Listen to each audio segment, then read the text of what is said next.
আসসালামু আলাইকুম রহমতুল্লাহি ওবারাকাতু। প্রিয় বন্ধুরা, কেমন আছেন সবাই? আলহামদুলিল্লাহ, খুব ভালো আছি।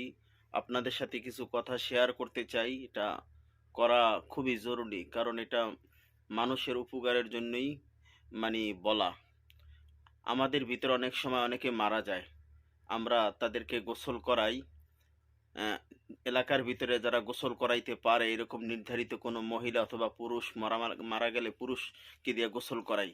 কিন্তু ভাই, যখনই গোসল করাইবেন আপনার নিজস্ব লোককে, আপনার মা, আপনার বোন, আপনার ভাই অথবা আপনার কোনো আত্মীয় স্বজনকে, এইভাবে মৃত ব্যক্তিকে গোসল করাইবেন, তখন একদম একান্ত গোসলের সময় আপনারা কেউ একজন পাশে দাঁড়িয়ে থাকবেন।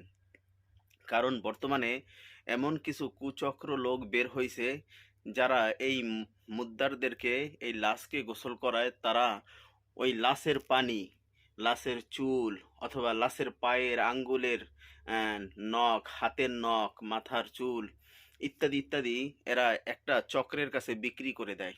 আর এরা কি করে, এই পানি অথবা এই লাশের টুকরো কাপড়, লাশের যে ঢিলা ব্যবহার করে, এই ধরনের যতই আছে এই জিনিসগুলো তারা অন্যদের কাছে বিক্রি করে। আর এইটা নিয়ে তারা কি করে, কালো জাদু করে, মানুষদেরকে ক্ষতি করার চেষ্টা করে।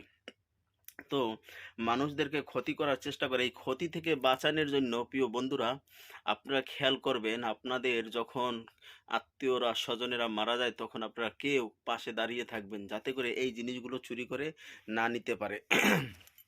কারণ বর্তমানে খুব কালো জাদু চলতেছে, মানুষ মেরে ফেলায়, বান মারে, হ্যাঁ, যত কুফরি আছে, কুফরি করতে হলে এইসব জিনিসগুলো লাগে। তারপরে খেয়াল করবেন, মৃত ব্যক্তির পায়খানার রাস্তা অথবা প্রস্রাবের রাস্তায় কোনো কিছু যদি ভরতে যদি দেখেন, কারণ এমন কিছু তাবিজ আছে ওরা মানুষকে মারার জন্য করে, যে মৃত ব্যক্তির পেটের ভিতরে মুখ দিয়া, নাক দিয়া অথবা পায়খানার রাস্তা, প্রস্রাবের রাস্তা দিয়ে তার ভিতরে প্রবেশ করাইয়া দেয়। কারণ মৃত ব্যক্তি তো কবরের ভিতর থাকে, তাকে তো আসলে বের করা যায় না। এই লাশটা যত আস্তে আস্তে পচে যাবে, গলে যাবে, আর ওই মানুষটাও কি হবে, আস্তে আস্তে নিস্তেজ হয়ে যাবে, মানুষটা মারা যাবে। এই জন্য আপনারা খেয়াল করবেন যে আপনাদের স্বজনদের ভিতরে কেউ যদি মারা যায়, হ্যাঁ, নিজস্ব লোক পাশে থাকবেনই গোসলের সময়। যদি নিজস্ব লোক না থাকেন, এ ধরনের একটা ভুল হয়ে যেতে পারে, ক্ষতি হয়ে যেতে পারে।